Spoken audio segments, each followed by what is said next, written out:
അഷ്റഫുൽ ഖൽഖ് റസൂലുള്ളാഹി സ്വല്ലല്ലാഹു അലൈഹി വസല്ലം തങ്ങളെ കുറിച്ച് പരിശുദ്ധമായ ഖുർആൻ നമ്മോട് പറഞ്ഞത്, യാ അയ്യുഹല്ലദീന ആമനൂ, ഓ വിശ്വാസികളെ, ഇസ്തജീബൂ ലില്ലാഹി വലിറസൂലിഹി, നിങ്ങൾ അല്ലാഹുവിന് ഉത്തരം നൽകണം. ഇസ്തജീബൂ ലില്ലാഹി, അല്ലാഹുവിന് നിങ്ങൾ ഉത്തരം നൽകണം. വലിറസൂലിഹി, അവിടുത്തെ റസൂലായ മുഹമ്മദ് റസൂലുള്ളാഹി തങ്ങൾക്ക് നിങ്ങൾ ഉത്തരം നൽകണം. ഇദാ ദആകും, അറബി ഗ്രാമർ അറിഞ്ഞ ആളുകൾക്കറിയാം. രണ്ടാണ് ഞാൻ പറഞ്ഞത്, രണ്ട്, അള്ളാഹും റസൂലും. അള്ളാഹ് വിളിച്ചാലും റസൂല് വിളിച്ചാലും നിങ്ങൾ ഉത്തരം നൽകണം. അതിനത് പറയുന്ന ആരെയാണ്? ഇദാ ദആകുന്ന, ഇദാ ദആയാകുന്നല്ല, അവ രണ്ടാളും നിങ്ങൾ വിളിച്ചാൽ നല്ല, റസൂല് നിങ്ങൾ വിളിച്ചാൽ. ഇദാ ദആകും, ഹബീബായ തങ്ങൾ നിങ്ങൾ വിളിച്ചാൽ അള്ളാഹ്ക്കും നിങ്ങൾ ഉത്തരം നൽകണം, റസൂലുള്ളാഹി സ്വല്ലല്ലാഹു അലൈഹി വസല്ലം തങ്ങൾക്കും നിങ്ങൾ ഉത്തരം നൽകണം എന്നൊരു പ്രഖ്യാപനമാണ്. എവിടെ വിളിച്ചാലും റസൂലുള്ളാഹി ഏത് സമയത്ത് വിളിച്ചാലും റസൂലുള്ളാഹിക്ക് ഉത്തരം നൽകുന്ന നിർബന്ധമാണ്. മഹാനായ സയ്യിദുന അബൂ സഈദ് റളിയല്ലാഹു അൻഹു ഒരു ദിവസം നിസ്കാരത്തിലാണ്, ഫർദ് നിസ്കാരത്തിലാണ്. ആ നിസ്കരിക്കുന്നതിന്റെ ഇടയിലാണ് ഹബീബായ തങ്ങൾ അബൂ സഈദ് തങ്ങൾ വിളിക്കുന്നത്, യാ അബാ സഈദ്, ഓ അബൂ സഈദ് എന്ന് വിളിച്ചു. അബൂ സഈദ് തങ്ങളോ നിസ്കാരത്തിലല്ലേ? നിസ്കാരം എന്ന് പറഞ്ഞാൽ ഖാലിഖായ അള്ളാഹുവിന്റെ മുന്നിലാണ്, പടച്ചറബായ അള്ളാഹുവിന്റെ മുന്നിലാണ്. വിളിച്ചതാരാണ്? ഒരു ഖൽഖാണ്, ഒരു സൃഷ്ടിയാണ്, അല്ലെ? ഹബീബായ തങ്ങളുടെ സൃഷ്ടിയാണ്. അള്ളാഹുവായാണ്, ഖാലിഖാണ്. അപ്പൊ ഖാലിഖായ മുന്നിലല്ലോ, അള്ളാഹുവിന്റെ മുന്നിലല്ലേ ഞാനുള്ളത്. നിസ്കാരത്തിന്റെ തെറ്റ് സലാം വീട്ടിയതിന് ശേഷം റസൂലുള്ളാഹി നമുക്ക് ഉത്തരം കൊടുക്കുക. അങ്ങനെ നിസ്കാരം കണ്ടില്ലേ? നിസ്കാരം കഴിഞ്ഞ് സലാം വീട്ടി എന്നിട്ട് ഹബീബായ സ്വല്ലല്ലാഹു അലൈഹി വസല്ലം തങ്ങളുടെ മുന്നിൽ പോയി മഹാനായ അബൂ സഈദ് തങ്ങൾ പറഞ്ഞു, ലബ്ബൈക വസഅലൈക യാ റസൂലല്ലാഹ്. സ്വഹാബത്തിനെ ഹബീബായ തങ്ങൾ വിളിച്ചാൽ ഏത് സ്വഹാബത്തും ഉത്തരം കൊടുക്കണം. അങ്ങനെയാണ്, ലബ്ബൈക വസഅലൈക യാ റസൂലല്ലാഹ്. നിങ്ങളെ വിളിക്ക് ഞാൻ ഒരിക്കലല്ല, രണ്ട് തന്മ ഉറക്ക് പോയാൽ തൽബിയത്ത് പറയുന്നത് ലബ്ബൈക അല്ലാഹു വലബ്ബൈക. അതുപോലെ ഹബീബായ തങ്ങളുടെ മുന്നിൽ സ്വഹാബത്ത് പറയുന്നത് അങ്ങനെയാണ്, ലബ്ബൈക യാ റസൂലല്ലാഹ്. ഓ നബിയെ, നിങ്ങളെ വിളിക്ക് ഞാൻ രണ്ട് തവണ ഉത്തരം ചെയ്ത് തന്നതോ? അത് ചോദിച്ച് അബൂ സഈദ് ഞാൻ നേരത്തെ എന്നെ വിളിച്ചു. അബൂ സഈദ് തങ്ങൾ പറഞ്ഞു, നബിയെ ഞാൻ നിസ്കാരത്തിലായിരുന്നു. റസൂലുള്ളാഹി അബൂ സഈദ് തങ്ങളോട് ചോദിച്ചു, അമാ തസ്മഉ യാ അബാ സഈദ്, അബൂ സഈദ് നീ അല്ലാഹുവിന്റെ വാക്ക് കേട്ടിട്ടില്ലേ? യാ അയ്യുഹല്ലദീന ആമനൂ ഇസ്തജീബൂ ലില്ലാഹി വലിറസൂലിഹി, അല്ലാഹ് വിളിച്ചാലും അല്ലാഹുവിന്റെ റസൂൽ വിളിച്ചാലും ആ വിളിക്ക് ഉത്തരം നൽകണമെന്ന അല്ലാഹുവിന്റെ വാക്ക് നീ കേട്ടിട്ടില്ലേ അബൂ സഈദ്? എന്ത് നിസ്കാരം, എന്ത് നിസ്കാരം? റസൂലുള്ള വിളിച്ചാൽ നിസ്കാരത്തിന്റെ ഉള്ളിലാണെങ്കിലും നിസ്കാരം കൈവിട്ട് ഞങ്ങൾ ഉത്തരം കൊടുക്കണം. നമുക്കത് ബാധകമാണ്. ഫർദ് നിസ്കാരത്തിലല്ല, സുന്നത്ത് നിസ്കാരത്തിൽ ഉമ്മ വിളിച്ചാൽ നിസ്കാരത്തെ കൈവിട്ട് ഉമ്മ ഉത്തരം കൊടുക്കും. സുന്നത്ത് നിസ്കരിക്കാം, ആ നിസ്കരിക്കുമ്പോഴാണ് നമ്മുടെ ഉമ്മ നമ്മളെ വിളിക്കേണ്ടത്. എന്നാൽ നിസ്കാരത്തിൽ നിന്ന് കൈവിട്ട് ഉമ്മാന്റെ വിളിക്ക് ഉത്തരം കൊടുക്കണം. ഇതാണ് പ്രസ്ഥാനം.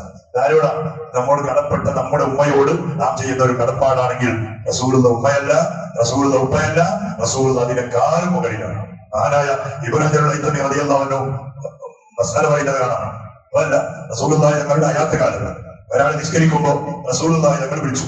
ഉദാഹരണത്തിന് ഒരു ജുമാ നിസ്കരിക്കാം, വെള്ളിയാഴ്ച ഒരു ജുമാ, അല്ലെങ്കിൽ സുബഹി നിസ്കാരം നിസ്കരിക്കാം, റസൂലുള്ളാഹി തങ്ങൾ വിളിച്ചു. വിളിക്കുമ്പോ ഞങ്ങൾ അവസാനത്തെ അത്തഹിയ്യാത്തിലാണ്, സലാം വീട്ടാനായിട്ടുണ്ട്, അത്തഹിയ്യാത്തിലാണ്. എന്നാൽ ആ അത്തഹിയ്യാത്തിൽ നിന്ന് റസൂൽ അപ്പയാണ് വിളിക്കുന്നതെങ്കിൽ അവിടെ നിസ്കാരം ക്ലോസ് ആക്കണം. എന്നാൽ റസൂലുള്ളാഹിന്റെ വിളിക്ക് ഉത്തരം കൊടുക്കണം. റസൂലുള്ളാഹിന്റെ വിളിക്ക് ഉത്തരം കൊടുക്കണം. റസൂൽ പറയാം, ഞാനെന്ത് പറയാം, എനിക്ക് ചൂടുവെള്ളം വേണം, ചൂടുവെള്ളം കുടിക്കാൻ ചൂടുവെള്ളം വേണം. എന്നാലും ഞങ്ങൾ ചൂടുവെള്ളം വന്ന് കൊണ്ടുപോയി കൊടുത്ത്, എന്നിട്ട് റസൂലുള്ളാഹി തങ്ങളുടെ ആവശ്യങ്ങളൊക്കെയും പൂർത്തിയായാൽ അതിന്റെ ഇടയിൽ എത്ര സമയമായി, അതിന്റെ ഇടയിൽ എത്ര സംസാരിച്ചു, അതിന്റെ ഇടയിൽ എത്ര അങ്ങോട്ടും ഇങ്ങോട്ടും മാറ്റി, അതൊന്നും ഉണക്കിയില്ല. ആ ഉത്തരം കൊടുത്ത് എന്നിട്ട് ഞമ്മ രണ്ടാമത് വന്നിട്ട് അതേ അത്തഹിയ്യാത്തിൽ ഇരുന്നിട്ട് അത്തഹിയ്യാത്ത് പൂർത്തിയാക്കി സലാം വീട്ടിയാൽ നമ്മുടെ നിസ്കാരം പൂർത്തിയായിരുന്നു. ഇതാണ് മുഹമ്മദ് റസൂലുള്ളാഹി. പല റസൂലുള്ളാഹി ഞങ്ങളുടെ ഹയാത്ത് കാലത്ത് ഞങ്ങൾ ഈ പരിഷ്കാരത്തിന്റെ ഇടയിൽ അനാവശ്യമായി ഒരു സംസാരം, അർത്ഥമുള്ള ഒരു വാക്ക് പറഞ്ഞാൽ നമ്മുടെ നിസ്കാരം പോയി. തുടരെയായി 3 പ്രാവശ്യം കൈയടക്കിയാൽ നിസ്കാരം പോയി. അല്ലെ, നിസ്കാരത്തിന്റെ ജോലിയാണ് അത് 10 പ്രാവശ്യം ആയ പ്രശ്നമല്ല. എന്തുണ്ട്, നിസ്കാരം പോയി. എന്നാൽ റസൂലുള്ളാഹി ഞങ്ങളുടെ ആ വിളിക്ക് ഉത്തരം കൊടുത്താലോ? ഇബ്നു ഹജർ റളിയല്ലാഹു അൻഹു പറഞ്ഞു, എത്ര അടക്കമുണ്ടായാലും, അതിന്റെ ഇടയിൽ എത്ര സമയമായാലും, അതിന്റെ ഇടയിൽ എത്ര നീ സംസാരിച്ചാലും നിന്റെ നിസ്കാരത്തിന്റെ ഒരു പ്രശ്നമില്ല. എന്താ? അള്ളാഹിന്റെ വിളിയും റസൂലുള്ളാഹിന്റെ വിളിയും തന്നെയാണ്. നിസ്കാരം എന്ന് പറഞ്ഞാല് അള്ളാഹിന് വേണ്ടിയാണ്. അതുകൊണ്ട് എന്താ? ഇസ്തജീബൂ ലില്ലാഹി വലിറസൂലി, അള്ളാഹ്ക്ക് ഉത്തരം കൊടുക്കണം, അള്ളാഹിന്റെ റസൂലിന് ഉത്തരം കൊടുക്കണം. നിസ്കാരത്തിന്റെ ഇടയില അള്ളാഹുവിന്റെ ഹബീബ് വിളിക്കുന്നതെങ്കിൽ നിസ്കാരം സ്റ്റോപ്പ് ചെയ്ത് ഞങ്ങൾ റസൂലുള്ളാഹി തങ്ങളുടെ കാര്യം പൂർത്തിയാക്കി, എന്നിട്ട് എവിടെയാണോ നമ്മുടെ നിസ്കാരം ബാക്കിയായത് അത് മുതൽ പിന്നെ കണ്ടിന്യൂ ചെയ്താൽ നമ്മുടെ നിസ്കാരം പൂർത്തിയാവും. ഇതാണ് മുഹമ്മദ് റസൂലുള്ളാഹ്. ആ ഹബീബിനെ മനസ്സിലാക്കാതെ പോയതാണ് നമ്മുടെ ഏറ്റവും വലിയ നഷ്ടം. റസൂലുള്ളാഹി നമ്മള് പഠിക്കാതെ പോയതാണ് നമ്മുടെ ഏറ്റവും വലിയ നഷ്ടം. നാം അത് മനസ്സിലാക്കിയിട്ടുണ്ട് എന്താണ് റസൂലുള്ളാഹ്. അതുകൊണ്ട് ഈ ലോകത്ത് ഈ രൂപത്തിലുള്ള മാറ്റങ്ങളും അഭിമാനങ്ങളെ കുറിച്ച് വിമർശനങ്ങളും മറ്റുള്ള കാര്യങ്ങൾ എന്താ നമ്മൾ പറയാൻ മനസ്സിലാക്കാൻ റസൂലുള്ളാഹ് ഭയങ്കരമാണ് മനസ്സിലാക്കിയിട്ട്. റസൂലാണ് സാധാരണ ഞങ്ങളെ പോലത്തെ ഒരാളെന്നെ പോകുന്നത് ആമിനെ പറ്റിയ ഒരാളല്ലേ, ആമിനെ പറ്റിയ ഒരു മോനല്ലേ മുഹമ്മദ്. പിന്നെ പ്രത്യേകമായിട്ട് എന്താ പറയാനുണ്ട് ഇങ്ങനെ മനസ്സിലാക്കിയ ആളുകൾ അതൊന്നും അല്ല. ഓ വിശ്വാസികള് നിങ്ങൾ അള്ളാഹ്ക്ക് ഉത്തരം കൊടുക്കണം. അള്ളാഹുവിന്റെ റസൂലിനും എന്താ കാരണം അറിയോ? എന്തേ അള്ളാഹു മറ്റൊരായത്തിൽ പറഞ്ഞു ഒരാൾ റസൂലിനെ അനുസരിച്ചാൽ ഒരാൾ റസൂലിനെ അനുസരിച്ചാൽ അവൻ അള്ളാഹുവിനെ അനുസരിച്ചവനാണ്. റസൂലിനെ അനുസരിക്കുന്നുണ്ടോ? പിന്നെ അവിടെ നോക്കൊന്നില്ല. റസൂലിനെ അനുസരിച്ചാൽ അള്ളാഹുവിനെ അനുസരിച്ചു. എന്റെ കാരണം റസൂൽ ആരാണ്? റസൂൽ ഖലീഫത്തുല്ലാഹ്, അള്ളാഹുവിന്റെ ഖലീഫയാണ്. റസൂൽ ആരാണ്? റസൂൽ ഖലീഫത്തുല്ലാഹ്, അള്ളാഹുവിന്റെ ഖലീഫയാണ്. സിദ്ദീഖുൽ അക്ബർ ആരാണ്? ഖലീഫത്തു റസൂലില്ലാഹ്, അള്ളാഹുവിന്റെ റസൂലിന്റെ ഖലീഫയാണ്.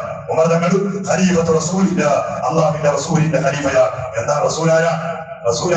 ഖലീഫത്തുല്ലാഹ്, അള്ളാഹുവിന്റെ ഖലീഫയാണ്. അള്ളാഹുവിന്റെ പ്രതിനിധിയാണ്. പടച്ചറപ്പിന്റെ ദീനും പടച്ചറപ്പിന്റെ എല്ലാ കാര്യങ്ങളും നമുക്കിവിടെ പരിചയപ്പെടുത്താനും പറഞ്ഞു തരാനും അള്ളാഹു അയച്ച ഏറ്റവും വലിയ ഒരു ഖലീഫയാണ് മുഹമ്മദ് റസൂലുള്ളാഹ്. അതുകൊണ്ടാണ് പറഞ്ഞത് ഒരാൾ റസൂലിനെ അനുസരിക്കുന്നുണ്ടോ എന്നാൽ അവൻ അള്ളാഹുവിനെ അനുസരിച്ചവനാണ്. ആ ഹബീബിനെ ധാരാളമായി മനസ്സിലാക്കാനും പഠിക്കാനും കഴിഞ്ഞാൽ നമുക്ക് അള്ളാഹുവിന്റെ റസൂലിലേക്ക് എത്തിപ്പെടാൻ കഴിയും. റസൂലിലേക്ക് എത്തിപ്പെടാതെ എത്ര ലാ ഇലാഹ ഇല്ലല്ലാഹ് പറഞ്ഞിട്ട് കാര്യമില്ല, എത്ര മുഹമ്മദ് റസൂൽ പറഞ്ഞിട്ട് കാര്യമില്ല. തൊണ്ടകൊണ്ട് പറഞ്ഞിട്ട് ഒരു കാര്യമില്ല. നാം ആ ഹബീബിലേക്ക് എത്തിപ്പെടുമ്പോഴാണ് നമ്മുടെ ഷഹാദത്ത് കലിമ, ആ ഷഹാദത്ത് വഴി കലിമ കൊണ്ട് നമുക്ക് കിട്ടേണ്ട നേട്ടങ്ങളും നമ്മുടെ ഹൃദയത്തിന് കിട്ടേണ്ട മാറ്റങ്ങളും നമുക്ക് നേടിയെടുക്കാൻ കഴിയുക. അല്ലാഹു റബ്ബ് സുബ്ഹാനഹു വ തആല നമ്മെ അനുഗ്രഹിക്കുമാറാകട്ടെ. ഹബീബായ ഞങ്ങളെ കുറിച്ച് ധാരാളമായി പഠിക്കാനും മനസ്സിലാക്കാനും അവിടുത്തെ സുന്നത്തുകൾ, അവിടുത്തെ ചര്യകൾ അത് മുഴുവൻ മരണം വരെ നമ്മുടെ ജീവിതത്തിൽ കൊണ്ടു നടക്കാനും അവിടെ ഞങ്ങളെ നീ അനുഗ്രഹിക്കണേ. അല്ലാഹ് മഹാന്മാരായ സ്വഹാബത്ത് അവരെത്ര വലിയ ഭാഗ്യവാന്മാരാണ്, പടച്ചോനെ ആ കാലത്തിൽ ഞങ്ങൾ വരാത്തത് നമ്മുടെ ഏറ്റവും വലിയ നഷ്ടമാണല്ലോ. പടച്ചോനെ എന്നാലും ഹബീബിനെ കാണാതെ, ഹബീബിന്റെ ശബ്ദം കേൾക്കാതെ, ഹബീബിന്റെ ജീവിതം മറ്റുള്ള ആളുകൾ ഇങ്ങനെയാണ് എന്ന് പറയുമ്പോ സംശയിക്കാതെ അത് നമ്മുടെ ജീവിതത്തിൽ ഞങ്ങൾ കൊണ്ടു നടക്കുന്നല്ലോ. റസൂലുള്ളാഹി പറഞ്ഞു എന്ന് കേൾക്കുമ്പോ തന്നെ, ആ ഹദീസ് കാണുമ്പോ തന്നെ നമ്മുടെ ഖൽബിന്റെ ഉള്ളിൽ പ്രത്യേകമായ ഒരു ഈമാനികമായ മാറ്റം വരുന്നു. പടച്ചോനെ അതിന്റെ പകരമായി മരിക്കുമ്പോ ഈമാനോടുകൂടി മരിക്കാനും ആഖിറത്തിൽ ഹബീബായ തങ്ങളോടൊപ്പം സ്വർഗത്തിൽ ഒരുമിച്ച് കൂടാനും ഞങ്ങൾക്ക് നീ ഭാഗ്യം നൽകണേ. അല്ലാഹ് പടച്ചോനെ ഈ പരിശുദ്ധമായ മാസത്തിന്റെ ഈ സമയത്തിന്റെ ഈ മജ്‌ലിസിന്റെ ഹുർമത്ത് കൊണ്ട് നമ്മുടെ ജീവിതത്തിൽ വന്നുപോയ പാപങ്ങളും കുറ്റങ്ങളും ദോഷങ്ങളും മുഴുവൻ നീ കഴുകണേ. ഒരുപാട് ആളുകൾ ശാരീരികമായി തളർന്നവർ, രോഗം കൊണ്ട് പ്രയാസപ്പെടുന്നവർ, ദ്വാരക്കാൻ വേണ്ടി വസിയത്ത് ചെയ്തവരാണ്. നമ്മുടെ നാട്ടിൽ, നമ്മുടെ പള്ളിയുടെ പരിസരങ്ങളിൽ, നമ്മുടെ വീടുകളിൽ, കുടുംബങ്ങളിൽ ഞങ്ങളെ സഹായിച്ചവരിൽ, ഞങ്ങളുമായി ബന്ധപ്പെടുന്നവരിൽ, നമ്മുടെ പള്ളിയെ സ്നേഹിച്ച ആളുകളിൽ, നമ്മുടെ പള്ളിയെ സഹായിച്ച ആളുകളിൽ, അവരുടെ കുടുംബക്കാരിൽ പലരും പലവിധ രോഗങ്ങളെ കൊണ്ട് കഷ്ടപ്പെടുന്നു. പടച്ചോനെ ശിഫ നൽകണേ അല്ലാഹ്, ആഫിയത്ത് നൽകണേ അല്ലാഹ്, രോഗങ്ങൾ മാറ്റിക്കൊടുക്കണേ അല്ലാഹ്. നമ്മുടെ ശരീരത്തിലും പല രോഗങ്ങളുണ്ട് അല്ലാഹു, ഇതിനൊക്കെയും പരിപൂർണമായ രൂപത്തിലുള്ള ശമനം നീ നൽകണേ. പടച്ചോനെ ഗൾഫിലും മറ്റും അധ്വാനിക്കുന്ന നമ്മുടെ കുടുംബങ്ങളും നാട്ടുകാരും സ്നേഹിതന്മാരും അല്ലാഹ് ആഫിയത്തും ആരോഗ്യവും ദീർഘായുസ്സും നൽകി അവരെ നീ അനുഗ്രഹിക്കണേ അല്ലാഹ്. ഞങ്ങൾ ചെയ്യുന്ന ജോലി, നമ്മുടെ കച്ചവടങ്ങൾ പടച്ചോനെ നാം നമ്മുടെ ഭാര്യ മക്കളെ പോറ്റാൻ, കുടുംബങ്ങളെ വളർത്താൻ ചെയ്യുന്ന പല രൂപത്തിലുള്ള കഷ്ടപ്പാടുകളുണ്ട്. വാഹനങ്ങളിൽ അധ്വാനിക്കുന്നവരുണ്ട് അല്ലാഹുവേ, കടലിൽ പോയി അധ്വാനിക്കുന്നവർ, കരയിൽ അധ്വാനിക്കുന്നവർ, എല്ലാവർക്കും ഹൈറായ അർഹമായ വലിയ ബർക്കത്തും സന്തോഷവും ഓരോരുത്തരുടെ അധ്വാനത്തിലൂടെ നീ നൽകണേ. പടച്ചോനെ നീ നൽകണേ അല്ലാഹ്. മരിച്ചുപോയ നമ്മുടെ ഒരുപാട് കുടുംബങ്ങൾ അല്ലാഹ് ഈ പള്ളിയുടെ പരിസരങ്ങളിൽ, ജമാഅത്ത് പള്ളിയുടെ നമ്മുടെ ഈ മുഗരാർ എന്ന് പറയുന്ന വിശാലമായ കരയുടെ പല പള്ളികളുടെ ചുറ്റുഭാഗങ്ങളിലും അതുപോലെ പല നാടുകളിലും നമ്മുടെ കുടുംബങ്ങളും അല്ലാത്തവരുമായ പലരും ഇന്ന് ഖബറിലാണ്. പടച്ചോനെ അവരുടെ ഖബറൊന്ന് വെളിച്ചമാക്കല്ലോ, അവർക്ക് നീ പൊരുത്തു കൊടുക്കല്ലോ. അവരുടെ ജീവിതത്തിൽ എന്തെങ്കിലും അബദ്ധങ്ങളോ കുറ്റങ്ങളോ സങ്കടങ്ങളോ വന്നുപോയിട്ടുണ്ടെങ്കിൽ ഈ പരിശുദ്ധ റബീഉൽ ദിവസം നാം ചൊല്ലിയ സ്വലാത്തുകൾ, ഓതിയ മൗലിദുകൾ, അവിടുത്തെ ചൊല്ലിയ പ്രകീർത്തനങ്ങൾ, അതിന്റെ ഫലമായി അവർക്ക് നീ പരിപൂർണമായ രൂപത്തിലുള്ള മഗ്ഫിറത്തും മർഹമത്തും നൽകി അനുഗ്രഹിക്കണേ അല്ലാഹ്. ബിഹഖി സയ്യിദിനാ മുഹമ്മദിൻ സ്വല്ലല്ലാഹു അലൈഹി വസല്ലം. അസ്സലാത്തു വസ്സലാമു അലൈക യാ റസൂലല്ലാഹ്. അസ്സലാത്തു വസ്സലാമു അലൈക യാ ഹബീബല്ലാഹ്.